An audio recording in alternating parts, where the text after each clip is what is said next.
Então, bom dia a todos e a todas.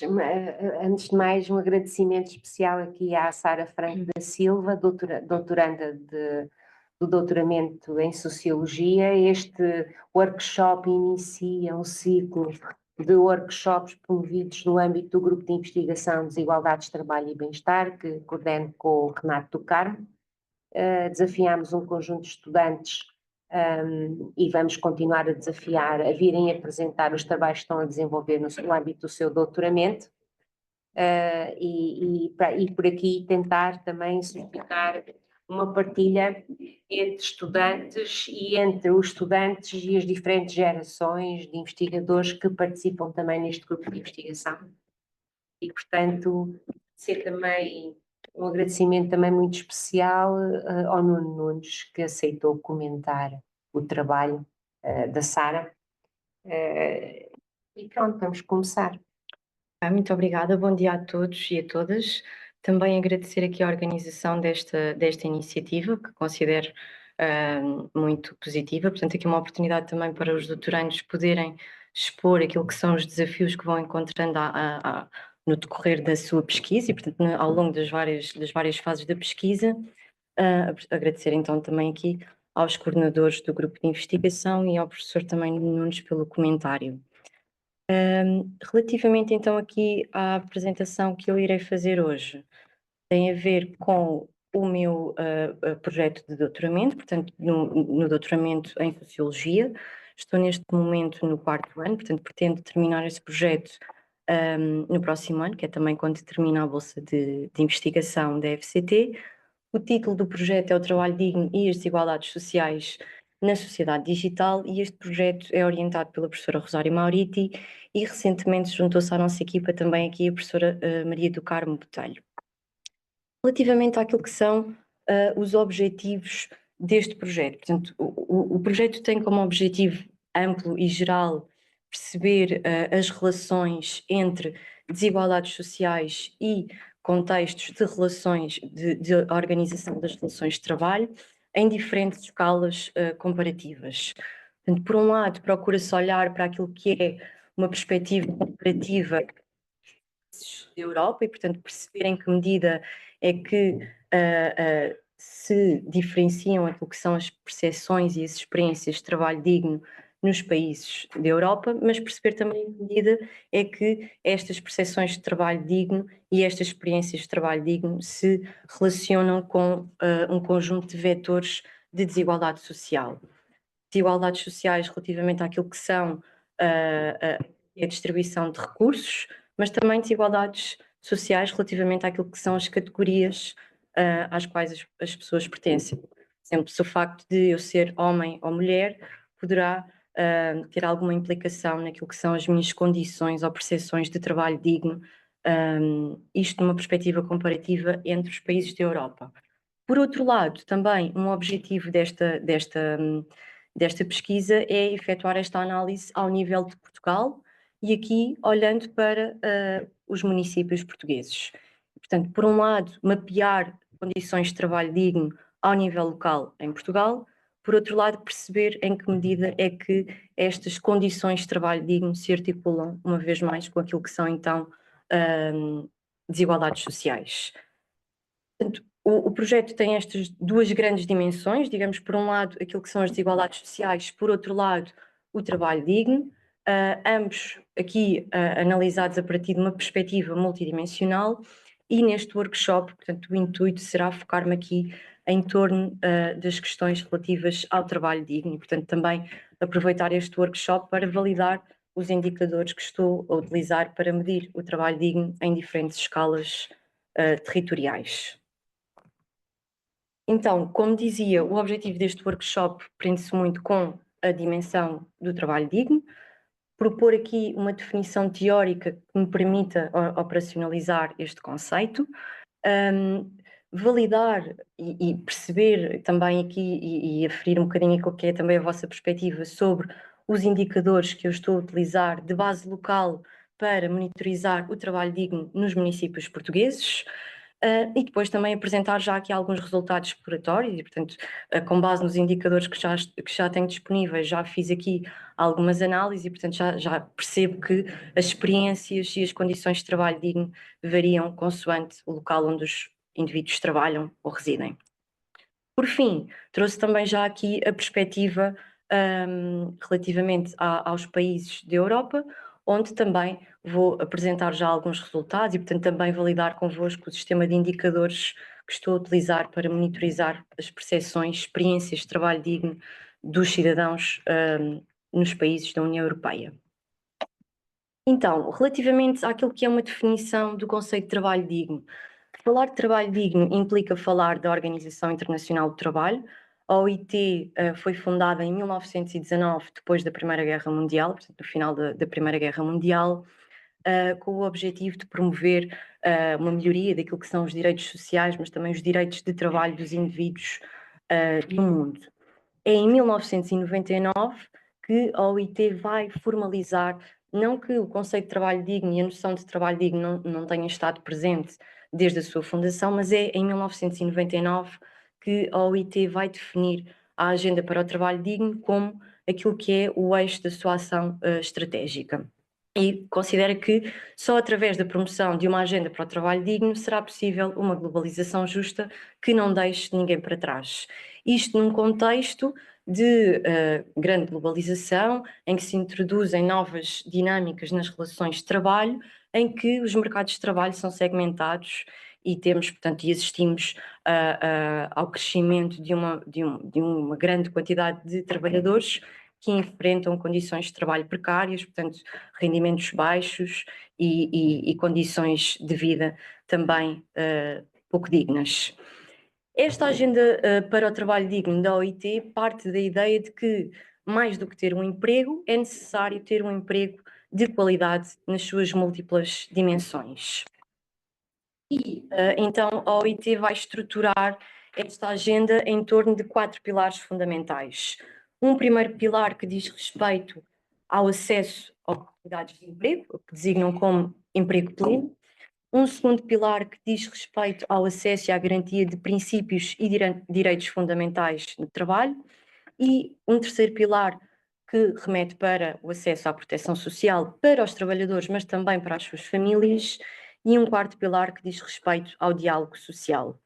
E, portanto, estes são os 4 pilares que são, digamos, o referencial normativo da OIT e cujos Estados-membros devem, então, seguir e, portanto, orientar aquilo que são as suas políticas públicas. Mais recentemente, em 2015, a Agenda do Trabalho Digno da OIT é integrada na Agenda 2030 das Nações Unidas e conta com o objetivo específico, portanto, com a ODS 8, que procura promover o trabalho digno e o crescimento económico para todos. Outra particularidade desta agenda é que ela procura, portanto, é relativa a todos os trabalhadores, não apenas aos trabalhadores que têm contratos ou que são trabalhadores por conta de outra, mas também procura criar um referencial normativo que se aplica a todos os trabalhadores, mesmo àqueles que se encontram em situações de trabalho informal ou de trabalho atípico. Então, em termos mais teóricos, recorri e trouxe aqui alguns exemplos de como é que podemos operacionalizar este conceito e como é que podemos então definir. Portanto, partimos daqueles 4 grandes pilares da OIT e, de acordo com aquilo que são algumas noções teóricas que já consultei, a primeira ideia é de que o trabalho digno tem de ser entendido enquanto um fenómeno multidimensional, que vai envolver não apenas as dimensões materiais de trabalho, portanto, as condições objetivas do trabalho, os salários e os horários de trabalho, mas diz também respeito àquilo que são as dimensões relacionais e subjetivas no local de trabalho. Portanto, as pessoas terem possibilidades de participar naquilo que são a forma como organizam as suas rotinas diárias, terem liberdade para expressar as suas opiniões no local de trabalho, e todo um conjunto de outras dimensões subjetivas relativamente ao trabalho.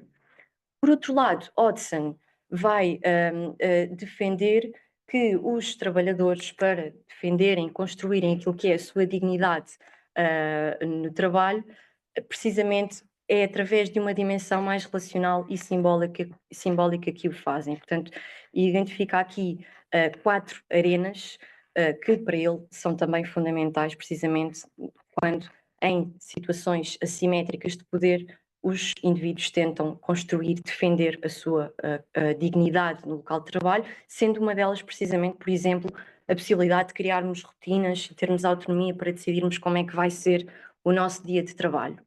Outros estudos têm integrado a perspectiva do trabalho digno naquilo que é uma perspectiva da qualidade de vida e da justiça social e, portanto, consideram que a qualidade de vida e o trabalho digno é uma dimensão essencial para o bem-estar e a qualidade de vida dos indivíduos e das populações. Portanto, e aqui acaba também por, e o estudo da OCDE, o Índice para uma Vida Melhor da OCDE, ou o Índice de Qualidade de Vida do Eurostat, que colocam precisamente num conjunto amplo de dimensões a dimensão do trabalho digno como uma das fundamentais para esta promoção do bem-estar e da qualidade de vida das pessoas. Aqui trago uma proposta de alguns autores, portanto não trouxe tudo o que encontrei, alguns exemplos de como é que vários estudos têm procurado operacionalizar este conceito em diferentes contextos. Portanto, nós partimos daquele referencial da OIT, volto a dizer, trata-se de um referencial normativo que depois é preciso aplicar, digamos assim, operacionalizar em diferentes contextos. Neste caso, no primeiro caso, temos aqui a operacionalização portanto, quase que os autores desdobram aqueles 4 pilares nestas 11 dimensões de trabalho digno, onde consideram a questão dos rendimentos, da estabilidade, a conciliação entre o trabalho e a vida familiar, a segurança física e o ambiente no local de trabalho, o diálogo social, a existência de um tratamento justo entre homens e mulheres, o acesso a oportunidades de emprego, horas de trabalho adequadas, a existência de proteção social, a existência de um contexto económico e social que possibilite o trabalho digno e o trabalho inaceitável, ou seja, a inexistência de trabalho inaceitável. Do lado direito temos aqui uma outra proposta de outras 2 autoras que acabam por apresentar uma versão mais condensada, digamos assim, daquilo que é a operacionalização deste conceito, deixando na minha ótica uma dimensão que é fundamental, que é, por exemplo, a questão da proteção social, que é em si mesmo um dos pilares do trabalho digno da OIT. Portanto, também, de acordo com aquilo que é o contexto onde o próprio conceito vai ser operacionalizado, pode fazer mais sentido a mobilização de umas dimensões e determinados tipos de indicadores. Relativamente aos desafios que se colocam para operacionalizar este conceito, em primeiro lugar, o facto de se tratar de um conceito multidimensional e, uma vez mais, de se tratar de uma abordagem institucional, portanto, que eu estou a tentar abordar a partir daquilo que é uma perspectiva sociológica. Depois, outro desafio que se coloca é a necessidade de integrar na análise do trabalho digno indicadores objetivos, mas também indicadores subjetivos relativos àquilo que são as percepções dos trabalhadores. Depois, estes desafios são ainda maiores quando procuramos operacionalizar este conceito em diferentes escalas territoriais, sendo que esse é um dos objetivos deste projeto, onde nessas diferentes escalas e nesses diferentes contextos territoriais encontramos realidades institucionais, económicas, sociais, políticas que são diferentes. Para além disso, e esse é também um dos objetivos deste projeto, relacionar as questões do trabalho digno, que em si mesmo é um conceito multidimensional, com as questões das desigualdades sociais e com os múltiplos vetores de desigualdade, quer ao nível das desigualdades distributivas, quer ao nível daquilo que são as desigualdades categoriais. Em relação à metodologia utilizada, e também não me querendo adiantar muito nesse aspecto, porque também vou falando sobre isso à medida que vou apresentando os resultados que já encontrei até ao momento. Para a pesquisa ao nível nacional, ou seja, para mapear as condições de trabalho digno dos portugueses ao nível local, recorri a dados de base municipal, portanto, produzidos em grande parte pelo Instituto Nacional de Estatística, dados referentes aos censos de 2021 e aos anuários estatísticos regionais do INE, e também ainda dados da Segurança Social. Portanto, os passos metodológicos aqui seguidos foi, em primeiro lugar, perceber que indicadores de base municipal é que existem disponíveis que me permitam mapear estas diferentes dimensões de trabalho digno.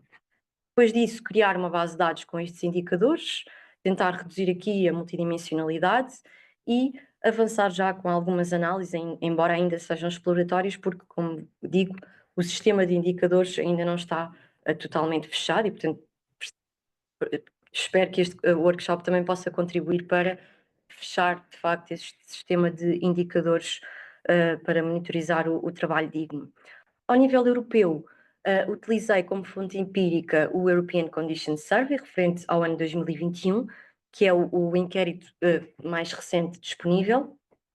Este inquérito é realizado pela Eurofound a cada 5 anos e para esta pesquisa considerei apenas os 27 Estados-membros da União Europeia e a população com 20 e mais anos.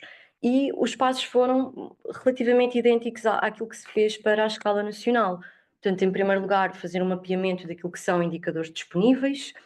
Como é um inquérito realizado à população na escala europeia, é também possível chegar àquilo que são as percepções dos indivíduos face às suas condições e experiências de trabalho digno, e depois de então fazer esse mapeamento de indicadores, reduzir a multidimensionalidade e fazer aqui análise de clusters e depois regressões também para perceber as suas relações com as desigualdades. Então, relativamente à primeira componente, digamos assim, portanto, à vertente à escala nacional que procura perceber, mapear aquilo que são as condições de trabalho digno dos indivíduos nos municípios portugueses. Estes foram, portanto, apresento aqui uma primeira tabela com os indicadores que utilizei e com as dimensões que foi possível mapear com os dados que estão disponíveis. Relativamente à primeira dimensão, que diz respeito às oportunidades de emprego, procurei e encontrei indicadores que remetem não apenas para as oportunidades de emprego que existem efetivamente nos municípios portugueses, mas também a procurar caracterizar se o emprego é mais ou menos qualificado. Portanto, não apenas oportunidades de emprego, mas também dar conta daquilo que são oportunidades de emprego qualificado nos territórios. Para a dimensão dos rendimentos justos ou adequados, utilizei indicadores relativamente àquilo que são os ganhos médios mensais dos trabalhadores por conta de outrem, mas também indicadores relativamente àquilo que é a disparidade salarial entre homens e mulheres. Para a estabilidade laboral, utilizei indicadores relativamente àquilo que é a fragilidade dos vínculos contratuais, portanto, o peso de pessoas que têm contratos a prazo, ou a proporção de trabalhadores que mudou recentemente de empresa, e ainda considerei também o emprego a tempo parcial, porque em Portugal grande parte das pessoas, ou a quase totalidade das pessoas que trabalha a tempo parcial não porque quer, mas de forma involuntária, e portanto fez-me sentido também considerar este indicador para a questão da estabilidade laboral. Para a conciliação do trabalho com a vida familiar, foi possível mapear aqui indicadores relativamente àquilo que é o tempo que as pessoas gastam nas deslocações trabalho-casa, casa-trabalho, perceber aquilo que é o apoio à infância e na creche, portanto, à mais novos ainda, portanto, creche familiar, creche e a taxa de bruta de pré-escolarização, e ainda também a relação entre a duração das licenças parentais do pai e da mãe. Para a proteção social, aqui portanto, foi possível encontrar aqui uma amplitude grande no que é a proteção, na cobertura da proteção social, portanto, proteção social em termos de invalidez, velhice, sobrevivência, apoio no desemprego e na doença, e por fim ainda a dimensão relativa ao contexto económico, onde foi possível caracterizar não apenas e utilizar indicadores não apenas relativos àquilo que é a concentração de empresas, mas também a concentração de negócios, portanto, em termos de volume de negócios. Contudo, algumas dimensões acabam por não ser possíveis de mapear, pelo menos ao nível local, que eu saiba, tendo em conta as pesquisas que também efetuei, não consegui encontrar indicadores que me permitam avaliar ao nível municipal aquilo que são as horas de trabalho das pessoas. condições de segurança física no local de trabalho, por exemplo, estarmos expostos a riscos físicos no local de trabalho. Uma dimensão muito importante que remete para o diálogo social, e é em si mesmo um pilar da OIT, e portanto não encontrei nenhum indicador que me permitisse monitorizar esta questão da participação coletiva dos trabalhadores ao nível local, e ainda outras dimensões de caráter mais subjetivo, se quisermos assim, relativas, por exemplo, às oportunidades de formação e desenvolvimento ao longo da vida, ou ao facto de termos autonomia e reconhecimento no nosso trabalho. Depois de mapear os indicadores disponíveis, então o objetivo foi não perder a informação que tinha aqui, mas reduzir a multidimensionalidade destes indicadores e, portanto, esta foi, digamos assim, este é o sistema de indicadores que eu estou a utilizar, o sistema final, cujas, portanto, na verdade o que temos aqui em alguns casos são os indicadores originais por si só, noutros casos temos aqui indicadores compósitos em resultado de ACPs que foram realizadas. Portanto, só para sistematizar, nas oportunidades de emprego temos, por um lado, a oferta de emprego, por outro lado, aquilo que é o emprego qualificado. Nos rendimentos temos as condições, ou seja, o rendimento das pessoas, mas também a desigualdade salarial entre homens e mulheres. Na estabilidade laboral temos indicadores relativos à fragilidade contratual e à própria rotatividade laboral, mas também o peso de trabalhadores a tempo parcial. Na conciliação do trabalho com a vida familiar, a acessibilidade e suporte à conciliação, oferta educativa na infância e igualdade de género no gozo das licenças parentais. Na proteção social, apoio social na inatividade, a proteção social no desemprego e na doença. E, por fim, no contexto económico, indicadores relativos à distribuição de empresas pelo território nacional, mas também àquilo que é a concentração económica. E então, a partir destes indicadores, o que eu fiz, e como vos digo, e estes resultados ainda são exploratórios, portanto, o sistema de indicadores ainda pode sofrer aqui alterações e estes resultados também podem ainda sofrer pequenas alterações, mas foi já possível perceber que as experiências de trabalho digno, as condições de trabalho digno variam significativamente nos municípios portugueses e, portanto, variam de acordo com o local onde nós trabalhamos ou residimos. Foi possível, então, segmentar aquilo que são as experiências de trabalho digno em 3 clusters de municípios. Um primeiro cluster que que agrega 90 municípios de Portugal continental, dizer também que esta análise incide apenas sobre os municípios de Portugal continental, municípios de média dimensão, que se distribuem pelo todo nacional, alguns deles com alguma relevância regional, no sentido em que são capitais de distrito, por exemplo. No cluster 2 é o cluster com o maior número de municípios e agrega sobretudo aquilo que são os municípios do interior e do mundo rural. E depois temos o último cluster, que é então o cluster 3, que agrega apenas 24 municípios e que enquadra aquilo que são os grandes centros urbanos e suburbanos, portanto aqui mais associados à área metropolitana de Lisboa e à área metropolitana do Porto. Estes clusters, cada um destes clusters de municípios, portanto, encontramos dentro deles experiências de trabalho digno semelhantes que se diferenciam uns dos outros. Ainda, e para perceber, desculpem, só para perceber o que é que distingue estes clusters, fui então analisar cada uma daquelas dimensões de trabalho digno, ainda aqui em scores, portanto só para perceber as diferenças das posições relativas dos vários clusters em cada uma das dimensões. E então foi já possível perceber que o cluster 3, que era o cluster que agrega os municípios urbanos e suburbanos, destaca-se pela positiva na proteção social, em qualquer um dos indicadores em análise, portanto, seja ao nível do apoio social na inatividade, na proteção social na doença e também no desemprego. Ao mesmo tempo, no contexto económico, também se destaca o cluster 3, pelo maior favorecimento naquilo que refere à distribuição de empresas, contudo, encontra aqui alguma sobreposição relativamente à concentração económica, que acaba por estar aqui também o cluster 1 numa posição idêntica à do cluster 3, sendo o cluster 2 o menos favorecido no que refere ao contexto económico dos municípios. Relativamente à conciliação entre o trabalho e a vida familiar, esta tende a ser mais favorecida no cluster 1 e no cluster 2.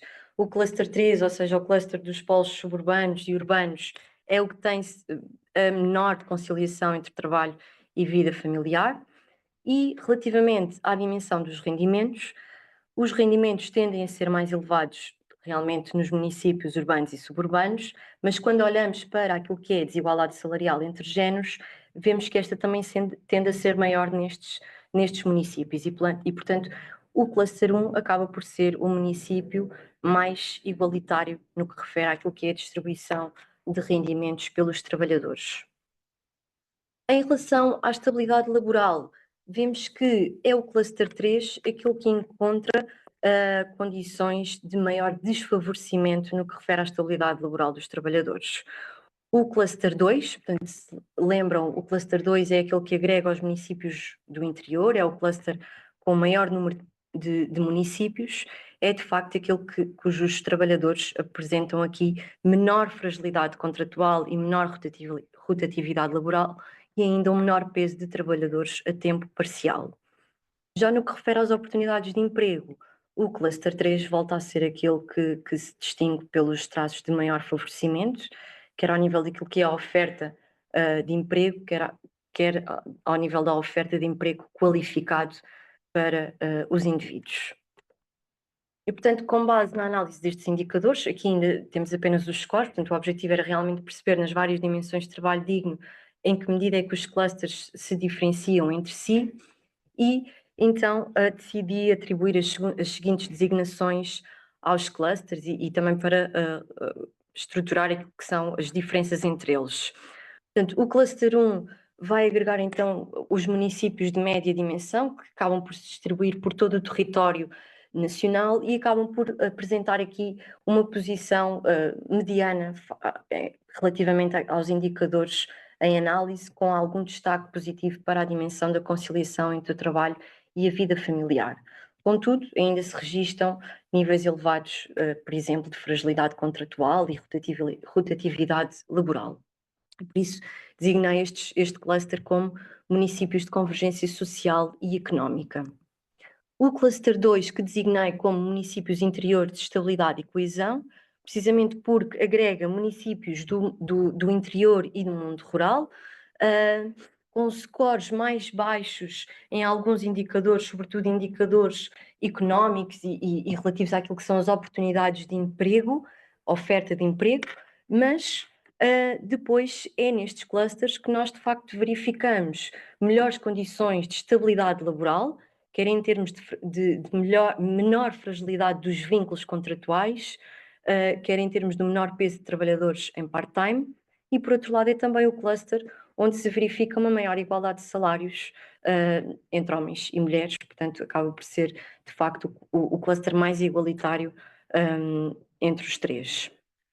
E por fim, o terceiro cluster que decidi, optei por designar como municípios dinâmicos de oportunidades e precariedade, os municípios dos grandes centros urbanos e suburbanos, e que, apesar de apresentarem melhores scores no que refere à proteção social, aos rendimentos e ao contexto económico, acabam por ser nestes clusters, nestes municípios, que os indivíduos encontram maior precariedade no que refere à estabilidade ou à fragilidade dos vínculos contratuais, maior peso de trabalho a tempo parcial e, sobretudo, maior desigualdade de género e também ainda, já agora, pior conciliação entre trabalho e vida familiar. Aqui, portanto, trouxe apenas para vos mostrar como os resultados anteriores tinham sido em scores, para se perceber as diferenças entre os vários clusters, com os valores reais, digamos assim, portanto, quando temos percentagens e quando temos efetivamente scores. Vemos que aqui o cluster 3 se vai então distinguir pela positiva na proteção social, no contexto económico e nas oportunidades de emprego. O cluster 1 apresenta uma posição intermédia entre o cluster 2 e o cluster 3 e destaca-se aqui pela maior igualdade na relação entre a duração das licenças parentais da mãe e do pai, se bem que em qualquer um dos clusters, esta relação é bastante desigualitária. E no cluster 2 vemos que, pela positiva, este cluster destaca-se sobretudo pela questão da igualdade dos rendimentos e pela estabilidade laboral. Relativamente à análise da Europa, portanto, como vos disse há pouco, só antes de avançar para a análise da Europa, o próximo passo, depois de validar esta análise ao nível local em Portugal, será então perceber em que medida é que estas condições de trabalho digno nos vários clusters se articulam então com os vetores de desigualdade. Portanto, desigualdades categoriais e desigualdades também distributivas. Relativamente à análise da Europa, como eu estava então a dizer, utilizei o European Working Conditions Survey, os dados são referentes ao ano de 2021 e, portanto, consideraram-se os 27 Estados-membros da União Europeia. Portanto, o primeiro passo foi um bocadinho idêntico ao anterior, ou seja, fazer um mapeamento dos indicadores que me permitem mapear as diferentes dimensões de trabalho digno. E aqui, de facto, acaba por ser possível dar conta de uma dimensão mais subjetiva do trabalho digno, que não é possível ao nível local em Portugal. Portanto, dar conta de questões relativamente àquilo que é o ambiente no local de trabalho, portanto, a questão da segurança física, das condições operacionais que às quais as pessoas estão expostas, mas também o próprio contexto organizacional, por exemplo, a questão de os trabalhadores estarem ou não expostos a abusos e assédio no local de trabalho ou a questões de discriminação, por exemplo. Na conciliação do trabalho com a vida familiar, aqui ao nível europeu, é possível ter uma perspectiva daquilo que são as percepções das pessoas sobre a sua própria gestão entre o trabalho e a vida familiar, mas também se incluíram outros indicadores relativamente ao trabalho noturno e ao tempo que se gasta nas deslocações entre casa, trabalho-casa. Nesta análise foi também possível dar conta de uma dimensão muito importante, que é a questão da representação coletiva dos trabalhadores, ainda a questão da estabilidade profissional e do vínculo contratual, uma dimensão que também não foi possível mapear ao nível nacional, mas que foi possível mapear ao nível europeu, que remete para as oportunidades de participação e desenvolvimento no trabalho. Portanto, temos acesso a oportunidades de formação ao longo da vida, termos possibilidades de decidir como é que será o nosso dia-a-dia, o nosso cotidiano laboral, em que medida é que nos sentimos reconhecidos ou realizados pelo nosso trabalho. Sem dúvida, uma perspectiva muito mais subjetiva que é possível aqui dar conta nesta análise europeia. E ainda a questão dos rendimentos, que também numa perspectiva mais subjetiva, portanto, a percepção de estabilidade financeira e o facto das pessoas conseguirem ou não prever o rendimento nos próximos meses. Olhando para os indicadores, portanto, aqui trouxe apenas alguns exemplos. Olhando para os indicadores individualmente e ainda não fazendo uma leitura integrada de todos os indicadores e de todos os países, fazendo uma análise por país entre os vários indicadores, olhando para aquilo que é a representação coletiva e para o peso de trabalhadores que têm a sua organização de trabalho, um sindicato ou uma associação semelhante, ou que regularmente pode participar em reuniões onde pode expressar as suas opiniões, nós vemos aqui diferenças significativas entre os países da Europa. E, portanto, sem dúvida que os países do norte e centro-europeu se destacam pela positiva, com melhores condições de participação coletiva dos trabalhadores, não apenas em termos de terem uma organização, um sindicato presente no seu local de trabalho, mas também por poderem expressar regularmente as suas opiniões no local de trabalho, em reuniões, em momentos próprios para o efeito. E, no fundo da tabela, temos aqui países como a Grécia, a Letónia, a Bulgária, portanto, sobretudo países do leste e sul da Europa, que acabam por se destacar pela negativa neste indicador. Olhando para a dimensão dos rendimentos, também vemos aqui entre os países algumas tendências interessantes. Portanto, vemos que, uma vez mais, os países mais favorecidos acabam por ser os do centro e norte da Europa, têm aqui no quadrante em cima, à direita, portanto, temos países cujos trabalhadores tendem a acumular situações mais positivas no que refere à estabilidade e à previsibilidade dos rendimentos e também maior segurança financeira. Portanto, têm mais facilidade em fazer face às despesas do agregado familiar. No extremo oposto, temos então aqui os países, sobretudo do leste e sul da Europa, que se demarcam pela menor segurança financeira percebida e pela menor capacidade de prever os rendimentos nos próximos meses. O objetivo será replicar esta análise para os vários indicadores e perceber então as diferenças entre os países. Não trouxe todos, trouxe apenas aqui alguns exemplos para ilustrar o que é que está a ser feito. Então, a partir daqueles indicadores de trabalho digno, que estão também aqui, portanto, já trabalhados, portanto, tratam-se de indicadores, alguns deles compósitos, noutros utilizei a própria variável, dependendo dos casos. Foi possível obter 5 clusters de países. Vemos que o cluster 1 e o cluster 4 são os clusters que apresentam traços de maior favorecimento, sobretudo, e em termos daquilo que são os referenciais de trabalho digno na maioria das dimensões, mas destacam-se pela positiva, sobretudo, ao nível da representação coletiva, do vínculo e da estabilidade profissional, das oportunidades de participação e desenvolvimento no trabalho e ainda pela questão dos rendimentos, portanto, muito maior estabilidade financeira, digamos assim, do que aquela que se verifica nos restantes conjuntos de países.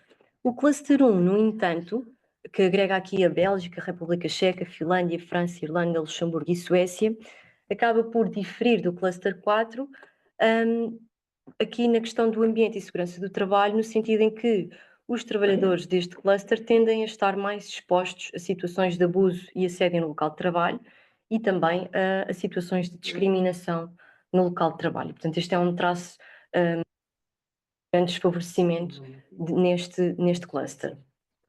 Depois temos os países do cluster 5, nos quais encontramos Portugal, que se demarcam pela negativa, se quisermos assim, pela pior conciliação trabalho-família, pela pior representação coletiva dos trabalhadores, pela pior estabilidade financeira, portanto, ao nível dos rendimentos.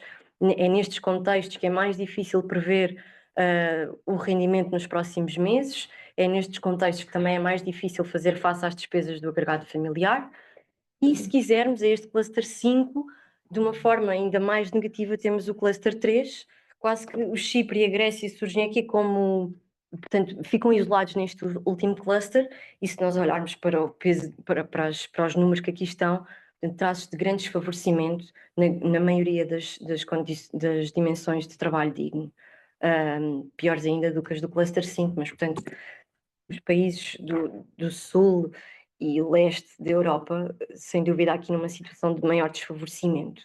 E depois temos os países do cluster 2, onde temos países do leste, alguns países do leste e do Báltico da Europa, e acaba por ser um cluster que registra aqui uma situação mais intermédia na maioria dos indicadores, portanto, acabam por revelar condições de estabilidade laboral adequadas, um bom ambiente e segurança no trabalho, mas ainda há alguns passos aqui a dar, por exemplo, no que refere à conciliação entre o trabalho e a vida familiar e também à participação e desenvolvimento dos trabalhadores. Portanto, os trabalhadores nestes contextos ainda têm pouco acesso a oportunidades de formação e desenvolvimento, sentem-se pouco reconhecidos no local de trabalho.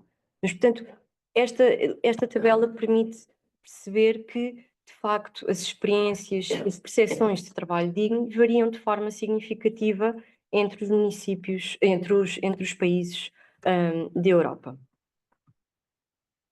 O passo seguinte, e portanto é apenas um exemplo, o indicador que eu trouxe foi então o peso de trabalhadores com contratos de trabalho temporários ou sem contrato de trabalho, portanto que remete para a dimensão da estabilidade laboral.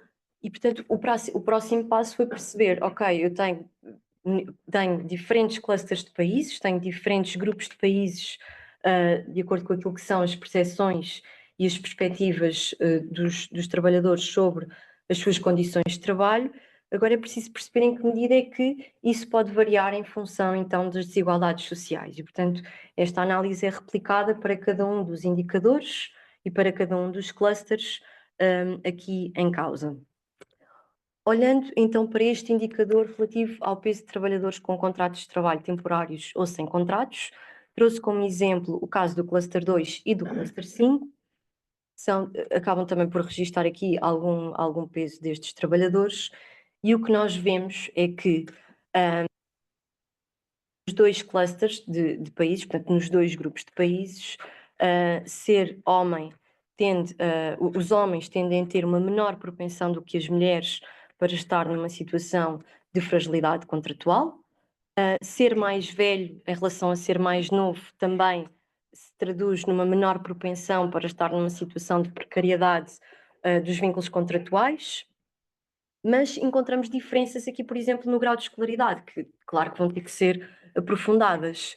Se, por exemplo, no caso do cluster 2, os indivíduos com ensino superior têm menor propensão para ter contratos de trabalho temporários ou não terem contratos de trabalho do que aqueles que têm apenas o ensino básico, o mesmo não acontece com o ensino secundário. Portanto, neste cluster de países, as pessoas com o ensino secundário têm mais probabilidade de terem contratos de trabalho temporários e não terem contratos de trabalho do que aquelas que têm o ensino básico. O mesmo não se verifica no caso do cluster 5, onde ter o ensino superior e ter o ensino secundário é uma mais-valia, ou seja, acaba por resultar numa menor possibilidade de termos situações de vínculos contratuais instáveis relativamente às pessoas que têm apenas o ensino básico. Nas classes sociais também encontramos aqui algumas diferenças entre os dois grupos de países. Vemos que no cluster 2 as classes, só uma nota, para esta análise não se consideraram os trabalhadores independentes, porque a variável em questão é o tipo de contrato de trabalho e, portanto, os trabalhadores independentes não entraram para esta análise. Mas o que nós vemos, no caso do cluster 1, é que tanto as classes de maior favorecimento como as classes de menor favorecimento, em relação aos empregados executantes, ou seja, em relação às classes médias, acabam por ter uma menor propensão para ter contratos de trabalho temporários ou de não terem contratos de trabalho. Não se verifica o mesmo no caso do cluster 5, em que os operários tendem a ter uma maior propensão para estar em situações de precariedade laboral do que os empregados executantes. Por fim, olhando para o grau de urbanização, ou seja, olhando dentro dos países, percebendo se estamos a falar de áreas mais ou menos rurais, mais ou menos populosas, o que nós vemos é que viver em ambos os grupos de países, viver em grandes cidades ou viver em áreas rurais, acaba por resultar numa menor possibilidade de estarmos em situações de trabalho temporário ou de não termos contrato de trabalho do que quando vivemos ou trabalhamos em grandes cidades ou nos subúrbios das grandes cidades.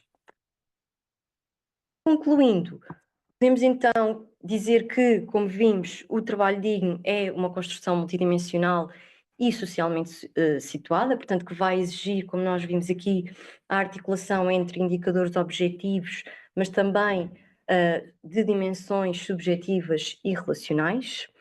Em Portugal, percebemos que as experiências, as condições de trabalho digno variam consoante aquilo que são os locais, os municípios onde as pessoas trabalham.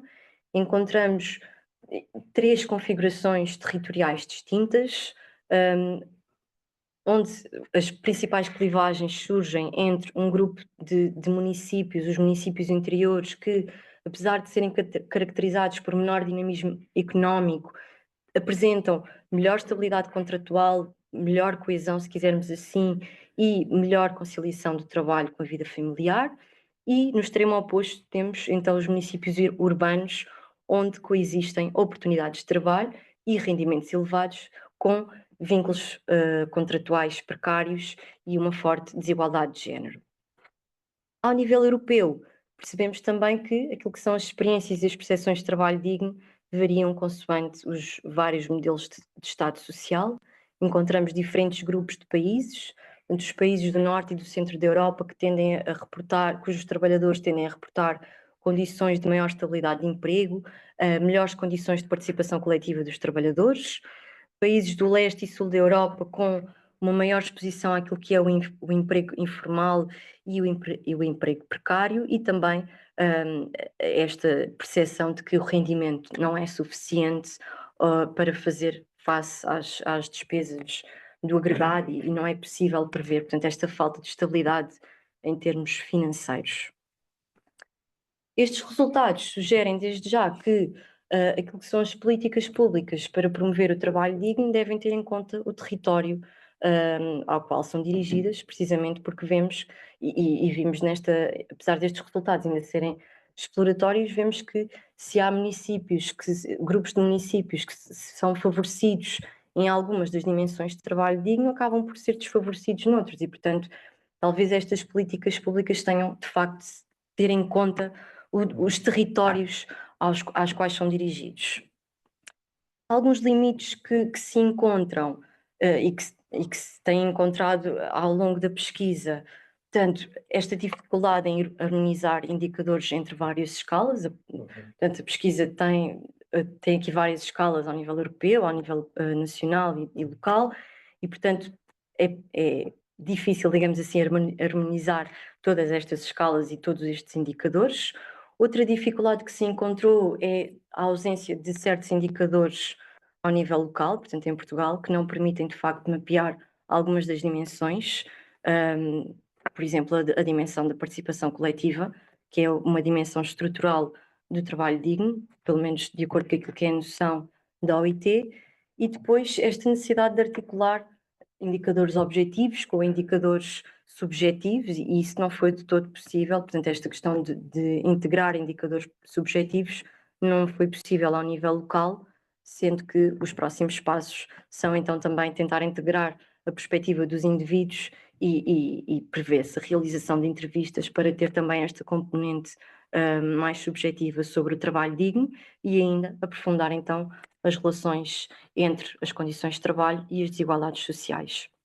Portanto, a questão que se coloca é, e que fica, digamos assim, é então como é que podemos operacionalizar uma agenda comum para o trabalho digno, respeitando aquilo que são as diversidades institucionais, sociais e económicas que configuram os territórios, quer em termos de países, quer em termos daquilo que são as regiões dentro desses países. E pronto, e termino assim. Obrigada. Muito obrigada, Sara. Interessante. E passava desde já a palavra ao Nuno. Boa tarde a todos, obrigado pelo convite. É um gosto estar aqui a ajudar a Sara. Eu tenho acompanhado o percurso da Sara e é uma estudante de doutoramento brilhante e uma investigadora com grande potencial, já concretizado. Eu tive acesso a Sara enviou-me não a versão final, mas do PowerPoint. Tenho aqui 5 blocos de questões que visam sobretudo proporcionar alguma adicionalidade para avançar na sua tese, que é algo importante, é sobretudo a conclusão da tese e, digamos, a replicar alguma lógica fica mais contida na análise. E, portanto, sem conhecer a sua tese, não sei se já começou a escrever, já tem partes escritas. Já tenho algumas coisinhas. Não sei se isso provavelmente irei ser redundante, mas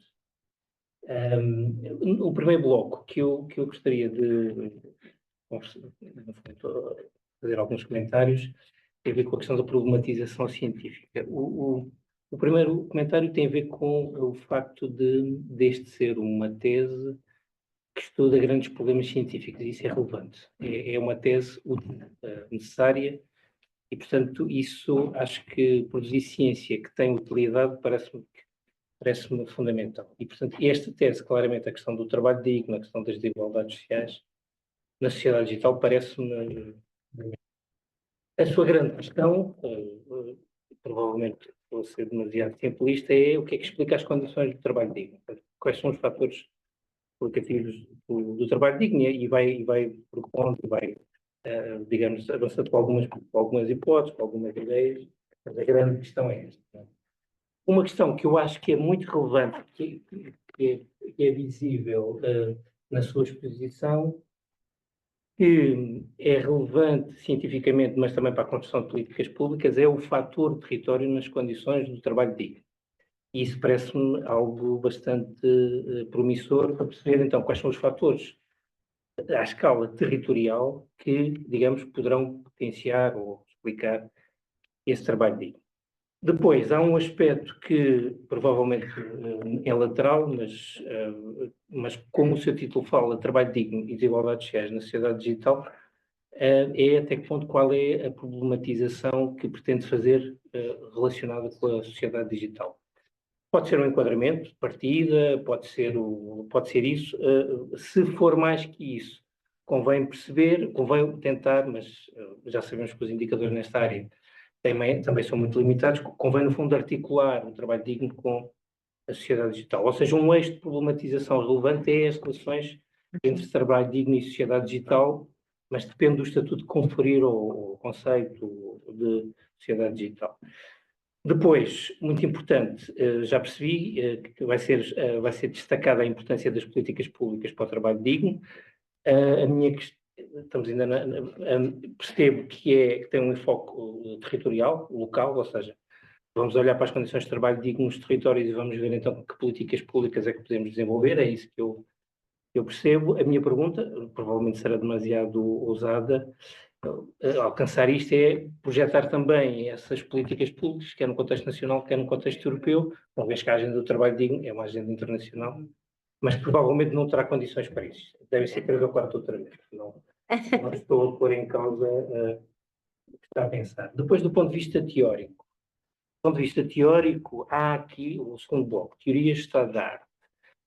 Há aqui uma tensão que se resolve naturalmente entre o que são teorias sociológicas e a normatividade do conceito de trabalho digno. Sendo que a normatividade do conceito de trabalho digno não exclui a riqueza que as teorias sociológicas poderão fornecer, porque sabemos que há vários autores de várias formas, não formulando dessa maneira, que consideraram a existência de trabalho digno.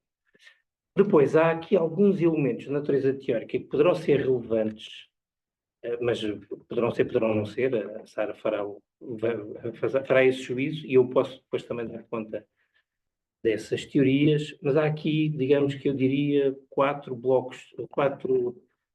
universos teóricos que poderão ser relevantes a considerar. Primeiro, a teoria das diferenciadas oportunidades organizacionais, a expressão em inglês é o opportunity hoarding, ou seja, os regimes da desigualdade organizacional. E aí temos o Tilly, o Tomás Kovics-Debey e o Avenholt, são autores relevantes. No fundo, tentam dimensionar a questão da desigualdade para a perspectiva organizacional. E a perspectiva organizacional pode ser relevante quando estamos a olhar para a escala municipal. Depois, uma escala mais estrutural, que são os regimes de capitalismo e de Estado Social. Eu acho que é incontornável, aliás, a Sara fala nisso quando vai para a escala comparativa europeia, e os regimes de capitalismo e os regimes de Estado Social, parece-me a mim que são fundamentais. E também, e aqui acho que não é tanto teórico, mas o capitalismo e o Estado Social também pode ser analisável à escala intermunicipal, à escala mais micro. E, portanto, pode haver, às vezes, algumas dinâmicas endógenas que contrariam esta tendência mais estrutural dos regimes de capitalismo e do Estado Social. Depois, e isso também, eu fiquei muito, acho que a questão territorial é realmente relevante, teorias que possam perceber, fala da perspectiva relacional e a dimensão relacional do trabalho digno, ela também pode ser dialogável com teorias do capital social, teorias do desenvolvimento dos territórios, ou seja, o que é que capacita os territórios. E fez a referência ao Amartya Sen, não sou muito conhecedor da capacitação territorial, das teorias de capacitação territorial, mas a escala de capacitação não individual, mas de capacitação organizacional também me parece interessante. E depois a questão, depois verá se faz sentido ou não, a relação entre as teorias da sociedade digital e a sua relação com o trabalho, porque aqui já há muita coisa que está a mexer, autores como Acemoglu, David Autor, há um universo vastíssimo que faz esta compreensão da sociedade digital na sua relação com o trabalho, e naturalmente com o trabalho digno, mas verá-se qual é a importância da sociedade digital para o seu trabalho. Depois, muito bem, fala de uma definição teoricamente orientada do conceito de trabalho digno. Dei-lhe aqui alguns atributos que podem fazer sentido ou não. Há aqui realmente, e a Sara fala nisso, da necessidade de operacionalizar um conceito em função de várias escalas. Isso é um desafio. E também, naturalmente, terá necessidade, ou será útil, será relevante cientificamente, haver alguma unicidade conceptual, ou seja, pode ser difícil articular o conceito de trabalho digno nestas múltiplas escalas, nestes múltiplos indicadores. Portanto, é um desafio para o qual eu não tenho resposta, mas as suas orientadoras certamente têm noção dele. E, portanto, a ideia é tentar aqui encontrar, e como dizem muito bem, reduzir a multidimensionalidade, mas ao mesmo tempo ter uma capacidade de amplitude teórica que permita, e isso já o faz de certa maneira, considerar as condições materiais, as condições relacionais e as condições subjetivas. Ou seja, esta redução da multidimensionalidade coloca-se no plano empírico, mas também deverá colocar-se no plano teórico. Porquê? Porque, naturalmente, a sua tese antevê grandes possibilidades de desenvolvimento teórico. Acho que provavelmente terá, eu é que não vi, acho que valia a pena para arrumar todas estas relações, todos estes aspectos de natureza relacional, fatorial, etc., ter um modelo de análise, porque eu percebi grande perspectiva é relacionar as desigualdades sociais com o trabalho digno. Faz todo sentido, claro, mas provavelmente a partir desta lógica de compreensão analítica pode desenvolver um modelo de análise mais que contemple isto, mas que possa ser mais amplo, se achar que faz sentido ou não. Pronto, depois um terceiro bloco sobre a metodologia. Gostaria muito de saber qual é a análise qualitativa que vai desenvolver, porque ela me parece fundamental. Depois, até onde é que conseguirá ir na análise das políticas públicas, porque eu acho que realmente este é um campo de políticas públicas que me parece decisivo. O trabalho continua a ser central e a vida das pessoas, se não tiverem trabalho digno, a vida delas fica muito mais limitada em todas as oportunidades que ela poderá oferecer. Depois, mas aqui é a tal questão, se terá condições, provavelmente não terá, são mais 2 ou 3 doutoramentos, para avaliar esta agenda do trabalho digno, à escala local, nacional e internacional, quais são os instrumentos para isso, mas isso será outra tese, provavelmente. Depois, indicadores, para além destes indicadores que já são imensos, mas basicamente, se calhar eu entendi mal, mas são a Sara mostrou indicadores de desigualdades e indicadores de trabalho digno. São os seus grandes blocos de indicadores. Mas provavelmente poderá, de certa maneira, estas propostas que vou fazer aqui e ali também já vão aparecer. Indicadores de crescimento económico, presença do Estado Social, mas isso acaba por fazer, na verdade. De emprego, qualificações e de capacidade de intervenção nas empresas. Mas basicamente eu acho que a Sara acaba por aqui e ali construir, através do conceito de trabalho digno, estes aspectos. Depois, análise empírica. Eu acho que podia ser interessante fazer algumas experiências, analisar o trabalho digno, nas várias escalas, em determinados grupos sociais. Pronto, as desigualdades são um fator explicativo do trabalho digno, mas podia ser interessante comparar trabalho digno com determinadas classes sociais, com os jovens, com os escolarizados, não escolarizados, com os imigrantes, com os que não são imigrantes, para, no fundo, para perceber que há determinados grupos sociais que claramente estão em desvantagens nesta capacidade de poderem usufruir de trabalho digno. Depois, um aspecto, e isso também se assinala na sua apresentação, os sindicatos, a presença das organizações sindicais são muito importantes na caracterização do trabalho digno a nível europeu. Aqui pode ser interessante olhar para este plano mais organizacional, das organizações sindicais e do Estado Social nos territórios. Basicamente já disse isto. Um aspecto que também poderia ser interessante, mas se calhar numa análise de estudo de caso, e é a tentativa de focalizar o capitalismo, é um conceito muito importante para perceber o trabalho digno e as desigualdades, e será, enquanto existir, tentar fazer uma caracterização empresarial dos territórios, porque às vezes pode haver dinâmicas locais e regionais que vão, digamos, que vão de contratendência, ou não necessariamente contratendência face a essas características do capitalismo. Pronto, depois, estou mesmo a fechar. Portanto, uma pergunta: que resultados esperados e conclusões espera alcançar com a sua tese de doutoramento? Acho que isso é para isso que fazemos teses. E o que é que cada escala pode oferecer? O que é que os clusters municipais e europeus nos poderão dizer sobre as condições de trabalho digno, sobre os tipos de capitalismo, sobre os estados sociais e sobre os regimes organizacionais, ou seja, esta componente mais relacional das organizações, do capital social, da presença de atores sindicais e por aí adiante. Bom, é muita coisa, se calhar foi muito expressivo, peço desculpa, mas olha, foi o que a sua tese me suscitou. E obrigado por esta oportunidade. Obrigada, Nuno. Sara, naturalmente que são pistas que tu podes registar para refletir, não tens que responder a tudo. Não teríamos tempo para tanto, mas... É uma arguição. Mas eu, pronto, queria em primeiro lugar agradecer principalmente as referências teóricas que são, sem dúvida, que serão, e organizar também por estes 4 blocos vai ser sem dúvida uma mais-valia, portanto obrigada nesse aspecto e por todo o comentário, mas sem dúvida por estas referências que são muito úteis. E é de facto um desafio que eu tenho aqui, não é? Que é tratar este conceito através de uma perspectiva sociológica e, portanto, estas teorias sem dúvida que vão ser uma mais-valia para isso. Em relação ao peso da sociedade digital, eu tento utilizar alguns indicadores, por exemplo, na análise ao nível local, existe um indicador relativamente ao peso de trabalhadores em setores da inovação e do desenvolvimento tecnológico. É uma forma de tentar englobar aqui as questões relativas à sociedade digital, mas de facto estou muito dependente daquilo que é a disponibilidade de indicadores. Por isso, e também ao nível europeu, procurei integrar uma variável relativamente ao controle da tecnologia sobre o trabalho, em que medida que o trabalho é ou não mediado pela tecnologia.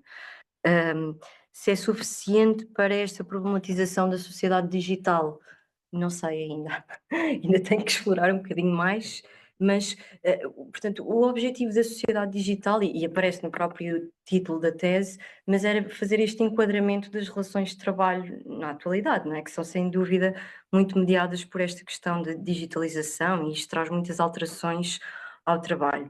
Dar conta dessas alterações, pelo menos em termos teóricos, em termos mais empíricos, não sei se vou conseguir captar isso, pelo menos ao nível local e com base nas fontes empíricas que estou a utilizar.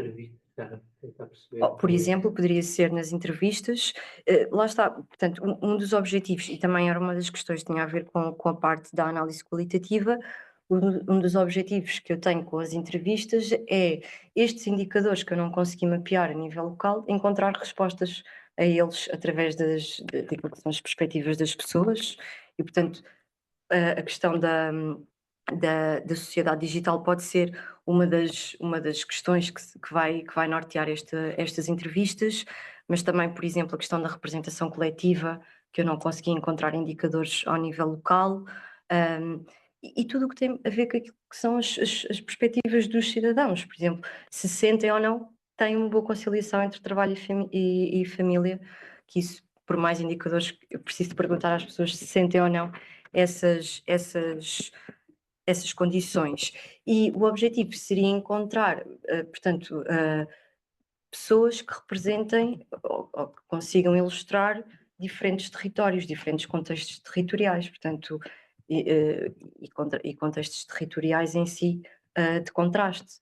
Ter, por exemplo, um grupo de entrevistados que reside em áreas urbanas e suburbanas e que acumula melhores condições ou condições mais favorecidas de trabalho digno em algumas dimensões e noutras não, e nessas entrevistas ter diferentes grupos sociais, ter pessoas mais velhas, pessoas mais novas, pessoas mais escolarizadas, menos escolarizadas, e fazer outro grupo de entrevistas com pessoas que pertencem, por exemplo, ao caso dos municípios, o município do Cluster 2, onde temos situações de menor oportunidade de emprego, mas por outro lado maior estabilidade laboral, e portanto perceber aqui e também nessas entrevistas ter diferentes grupos sociais e perceber diferenças entre elas. Portanto, o objetivo da análise qualitativa da parte das entrevistas seria esse, portanto, encontrar clusters distintos, altamente diferenciados entre si, e perceber, então, fazer entrevistas com diferentes grupos sociais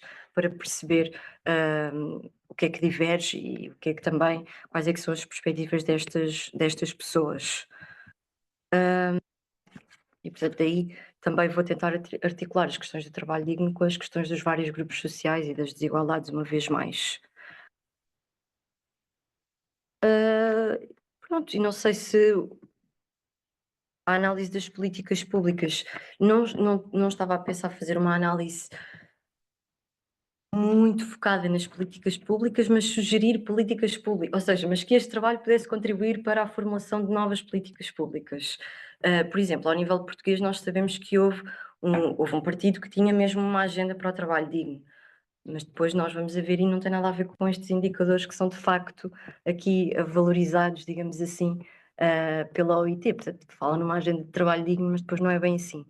Faz sentido fazer uma análise disso, mas o meu objetivo seria mais propor, ou poder, ou conseguir propor políticas que realmente fossem diferenciadas para os vários territórios, consoante aquilo que são também os resultados encontrados.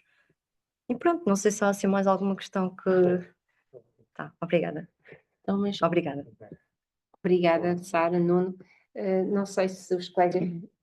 Eu tenho que sair daqui a bocado. Agradeço muito a Sara, muito interessante o trabalho que está a desenvolver e bastante pertinente. Eu só tinha duas questões. Uma, assim, um pouco mais concretas. Uma tem a ver com, se calhar, se não faria sentido, na verdade, porque alguns indicadores, ou grande parte dos indicadores que apresentaram ali, são indicadores que têm a ver com a questão da qualidade do emprego. Nós sabemos que há um debate sobre a questão da qualidade do emprego e por aí dentro. Claro que estamos a falar, na verdade, a minha questão é que se, na verdade, a grande parte dos indicadores ali não tem a ver com a questão da qualidade do emprego, o que é que ele diferencia face ao trabalho digno? Isto não é um problema da problematização da Sara, é um problema dos indicadores disponíveis, não é? Porque, às vezes, as dimensões, digamos assim, que levam para que tem a ver mais com o trabalho indigno, não nós conseguimos captar do ponto de vista estatístico. Mas era interessante, no fundo, fazer nesse debate teórico, no enquadramento teórico, não é? Essa relação entre emprego e trabalho, que é importante distinguir os dois conceitos, e porquê avançar na questão do trabalho digno e não, por exemplo, não focar na questão da qualidade do emprego, que em grande medida é isso que está ali em cima da mesa. Também para alguma salvaguarda, digamos, de algumas críticas que podem surgir. Depois eu tinha aqui eu gostei muito da análise que fez. É interessante que não sei se consegue projetar ali os clusters de Portugal. Quer dizer, o que emerge ali, em grande medida, enfim, os três clusters remetem para aquilo que são, em grande medida, as três especialidades dominantes do país, não é? Estamos a falar das áreas metropolitanas, estamos a falar das zonas litorais urbanizadas sem as metrópoles, não? Portanto, tem a ver fundamentalmente com as cidades médias e temos a falar dos territórios mais rurais. Era exato. E, portanto, aqui a questão é, para já, tentar relacionar isso, convém, não é? Com o conjunto de análises mais, não só da geografia, mas socioespaciais que têm surgido aí, não é?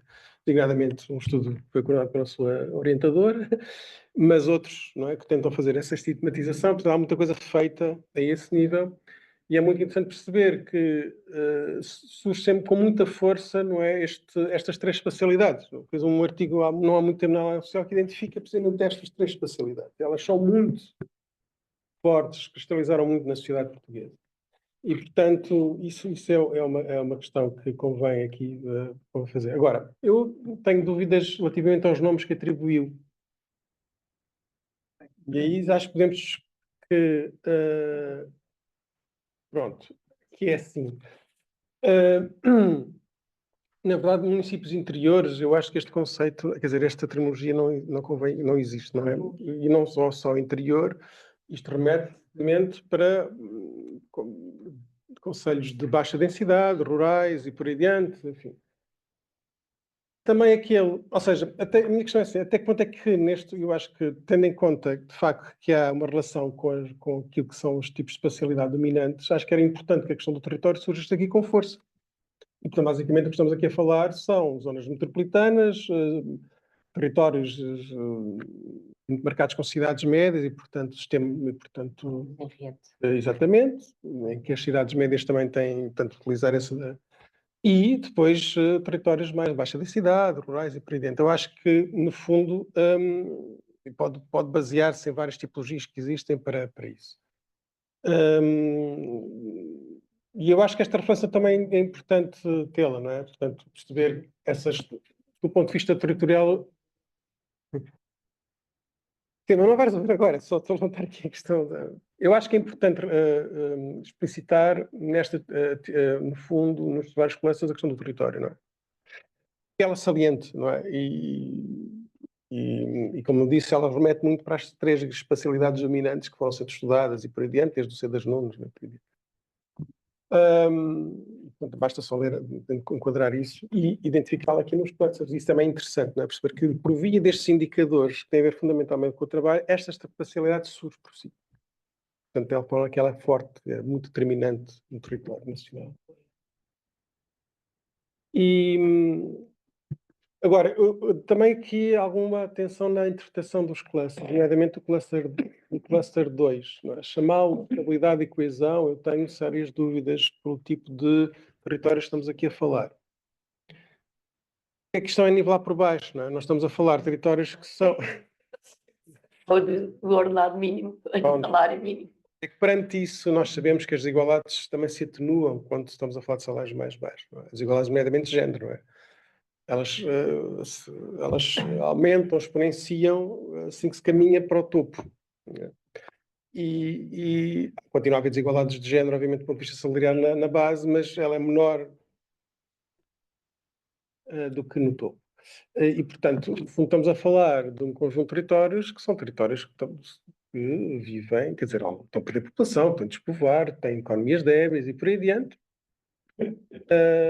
E é preciso ter atenção a isso, não é? Portanto, e convém aqui destacar isso. Pronto, basicamente era estas. A nível. Eu não percebi muito bem como é que depois vai fazer a ligação, e agora aqui um comentário um bocadinho mais sobre tese, tanto entre a abordagem que fez do ponto de vista portanto, europeu e aqui depois o case study, que será Portugal, não é? Isso. Eu não percebo muito bem como é que depois vai estabelecer essa ligação, não é? Ele, se calhar, não sei, e alguns dos... Por exemplo, na sua análise de classe, se bem entendi, onde está Portugal, há uma relação desigual com os territórios mais rurais, não é? Isso aquilo é só um indicador. Pronto, mas lá está. Sim. Precisamente, não é? Bom, mas a minha questão é essa, não é? Que ligação é que estabelece, para não serem, não é? Não são duas camadas, não é? Portanto, a ideia seria, não sei como é que vai utilizar isso, mas fazer uma análise sobre a Europa e depois o Portugal é o estudo de caso, basicamente é isso. E, portanto, era importante haver aqui uma relação, sobretudo, e era pensado nisso, não é? Porque depois ainda vai fazer análises qualitativas, vai fazer entrevistas, tendo por base, será em Portugal, imagino, não é? Portanto, Sim, claro. então, eu sei que faz sentido, mas provavelmente não sei como é que vai organizar isso na sua tese, mas do meu ponto de vista era interessante fazer este mapeamento na Europa e depois Portugal será o case study, não é? Aliás, até depois para fazer submissões internacionais e é essa a lógica, não é? Portugal surge aqui com casos. Portanto, era isso, não é? Fazer essa ligação e sobretudo a intenção que haja, que articulações é que pode fazer entre o cluster em que Portugal está e aquilo que identifica depois nos indicadores mais finos, digamos assim, da realidade portuguesa. Basicamente era isto que eu queria comentar e pronto, mas de resto parece-me ser um exercício muito, muito importante. Mais alguém quer Muito obrigada. Vá, Sarita, és aqui, queres responder? Em relação aos nomes dos clusters, pronto, ainda era uma coisa muito exploratória, vão ser revistos. O cluster 2 foi para ter uma vertente, uma leitura mais positiva e, portanto, também estar aqui portanto, não serem só caracterizados pelo negativo e tentar trazer uma vertente mais positiva. Mas pronto, os clusters vão ser, vou atribuir outras nomeações e também olhar para isto com mais atenção e com mais foco, e até chegar àquilo que são as designações finais. O objetivo será esse, sim, portanto, a análise, estabelecer uma análise da Europa e depois utilizar Portugal como estudo de caso. Sendo que, portanto, o Portugal acaba por calhar aqui no cluster dos territórios mais desfavorecidos em termos daquilo que é o trabalho digno. Pronto, não tão desfavorecido como é o caso do cluster 3, digamos assim, mas também talvez exista aqui uma sobre-representação desses territórios na própria amostra, portanto, na própria recolha da amostra. Eu ainda não sei se vou, e apesar destes resultados já aqui estarem, eu não sei se até ao final da tese não vou utilizar os dados mais recentes deste inquérito, que vai ser realizado, que vai ser disponibilizado à partida no início de 2026, ou então até acumulada, se bem que não sei se posso, porque estes dados têm uma particularidade que é o facto de terem sido recolhidos em 2021, terem sido divulgados em 2021, recolhidos durante a pandemia. E por isso, e há aqui algumas coisas que às vezes, sei, portanto ainda estou assim um bocadinho para ver se vou ou não de facto utilizar estes dados aos próximos, mas portanto, lá está, a ligação vai tentar ser por aí, portanto, fazer primeiro um mapeamento daquilo que se passa na Europa, perceber qual é a posição relativa de Portugal face aos outros contextos e depois olhar para aquilo que se passa dentro do país, e tentar fazer essa ligação por aí. Mas já agora, há bocado estava a dizer que ver pela positiva. Bom, aqui não é ver pela positiva e pela negativa. O que acontece é que assim, também interessante é que todos os territórios, quase todos aqueles têm as suas potencialidades, mas têm fragilidades todos, incluindo as áreas metropolitanas, que identifica ali na questão da precariedade. Aliás, há estudos recentes que têm olhado para a área metropolitana, nomeadamente Lisboa, percebendo que ela está, a nível da precariedade, está a aumentar. Isso tem a ver também com alterações mais estruturais do ponto de vista da economia, da própria área metropolitana, que se foi, enfim, em que se foi canalizando muito, ou dirigindo muito, por exemplo, para o setor do turismo e por aí adiante, não é? E, portanto, olha, fala-se de um empobrecimento, ou uma descomplexificação dos setores da área metropolitana de Lisboa. Um estudo que saiu, por exemplo, daquela coisa da causa pública, que há outros, há um livro também sobre a área metropolitana de Lisboa, organizado pela Ana Drago, sobre a segunda crise da área metropolitana. E, portanto, no fundo, todos estes territórios, não é, incluindo rurais, como identifica ali, não é, têm de facto potencialidades, mas também têm fragilidades, todos. E isso é que é interessante, não é? E portanto perceber que não... Provavelmente os que terão menos fragilidades serão os intermédios, não é, das cidades, muito pela questão das cidades médias. Mas de qualquer maneira é isso, não é? Portanto não tenho que estar aqui a focar... é o que... Portanto, obrigada. Obrigada a todos e a todas, foi excelente. Não estava ninguém online? Então, Eu vou Neste momento já estão, Carlos. Sim. Obrigado.